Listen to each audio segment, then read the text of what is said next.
Ang tanong ng marami ay kung may makakatalo pa ba kay Naoya Inoue. Matapos nga ang kanyang 4th round TKO win kagabi kontra kay Ye Jun Kim ng South Korea, ay nanatiling undefeated at undisputed sa Super Bantamweight Division ang halimaw ng Japan.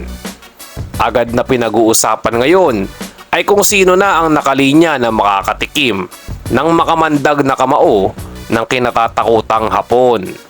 Pero ayon sa promoter niya si Bob Arum ng Top Rank Promotions, ay isang laban daw sa Las Vegas, Nevada ang susunod kay Inoue at malaki ang tsansa na ang Mexicanong si Alan Picasso na ang kanyang makakaharap ngayong Mayo o Hunyo. Si Picasso po kasi ang WBC mandatory challenger niya, ngunit ang gusto ng maraming fans at analysts ay si Murodjon Akhmadaliev daw ang kanyang harapin. Si Akhmadaliev na mandatory challenger naman sa WBA ay isa rin sa matagal na humahamon kay The Monster at mismo ang WBA na rin ang nagbanta na matatanggalan ng titulo si Inoue kung patuloy niyang iiwasan ang dating unified champion.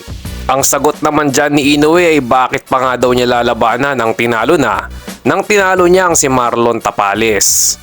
Pero posible pa din naman na maglaban si Inoue at Akhmadaliev pagkatapos kay Picasso dahil may isang laban pa nga daw bago matapos ang taon si Inoue at sa Riyadh season naman sa Saudi ito mangyayari. Kung hindi po si Akhmadaliev ay maaaring ang kababayan niyang si Junto Nakatani ang iharap sa kanya.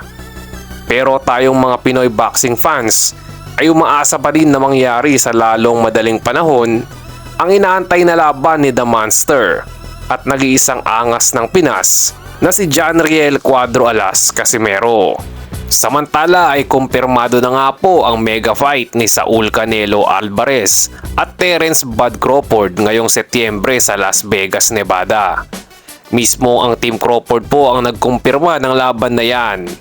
Aakyat po si Crawford ng dalawang divisyon mula sa kasalukuyan niyang super welterweight upang hamunin ang unified champion ng super middleweight na si Canelo.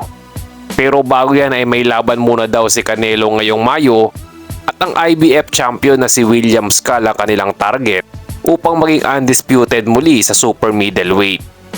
Hindi naman daw ikinababahala ni Crawford kahit na mas malaki sa kanya si Alvarez dahil dito raw niya papatunayan kung gaano siya kahusay sa ibabaw ng lona.